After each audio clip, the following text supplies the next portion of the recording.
नमस्कार मित्रांनो, वाघ पोल्ट्रीमध्ये आपलं हार्दिक स्वागत आहे। आज आपण तुम्हाला एक नवीन प्रकार सांगणार आहे। हे आपलं शेंडा खुडणी यंत्र याला म्हणतो आपण मागच्या वर्षी एक व्हिडिओ टाकला होता, हरभरा शेंडा खुडणी यंत्र। त्यानंतर आता हा आपला दुसरा व्हिडिओ आहे। आता आपण यावेळेस तुम्ही बघू शकता, आपल्याला तुरीचं शेंडा खुडणी करायची आणि ही आपली प्रथम शेंडा खुडणी आहे। आता 3 ते 4 शेंडे आपल्या तुरीच्या झाडाचे झाले, ठीक आहे। ही एक खुडणी आता होईल आणि एक इथपर्यंत आल्यावर होईल। तर हे आपण मार्केटमधून 1200 रुपये शेंडा खुडणीचं यंत्र आणलेलं आहे। याचा हा जो पाईप आहे एकदम इतक्या साईजचा होतो, ठीक आहे। हा ॲडजस्टेबल पाईप आहे आणि हे काम कसं करतं हे मी तुम्हाला सांगतो। आपल्याला जसा लागेल तसा आपण हा ॲडजस्ट करून घेऊ, ठीक आहे। हा आपण ज्याच्यावर काम करणार आहे तो बॅटरी पंप आहे, ठीक आहे।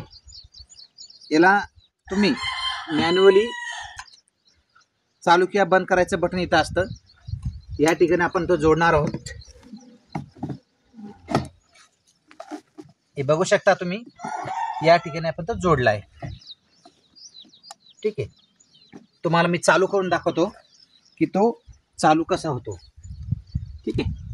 बघा मित्रांनो, आपण ही ब्लेड मागच्या वर्षी घेतली होती, त्यामुळे ती गंजली, पण पॉवरफुल कटर असल्यामुळे तिला काही झालं नाही आहे।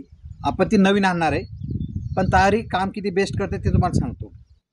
हे बघा, हे बघू शकता तुम्ही, ही बटन आहे, हे बघा,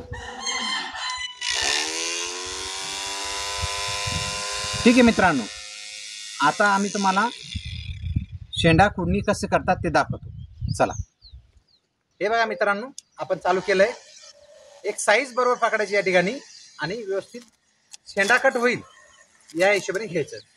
आता एका तुरीच्या झाडाला 3 ते 4 शेंडे असल्यामुळे शक्यतो काळजीनेच घ्यायचं, म्हणजे प्रत्येक शेंडा प्रॉपर कट होईल या हिशोबाने, ठीक आहे। एकदम सोपं आहे।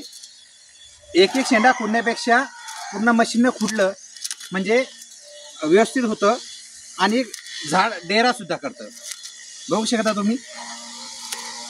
तुम्ही रोज मजूर लावू शकता, तर त्याला जास्त खर्च द्यायचा आहे। त्या 200-300 रुपये पुरणार नाही आहे। त्यापेक्षा हे मशीन एकदा तुम्ही आणून घेतलं की तुम्हाला तुमच्या वेळेनुसार तुम्ही जेव्हा वाटेल तेव्हा तुम्ही शेंडा खुडणी करू शकता। अशा नवनवीन चॅनलसाठी माहितीसाठी आमच्या चॅनलला सबस्क्राईब करा, लाईक करा आणि आवडल्यास नक्की शेअर करा। आणि हा प्रयत्न तुम्ही एकदा नक्की ट्राय करून बघा। धन्यवाद मित्रांनो।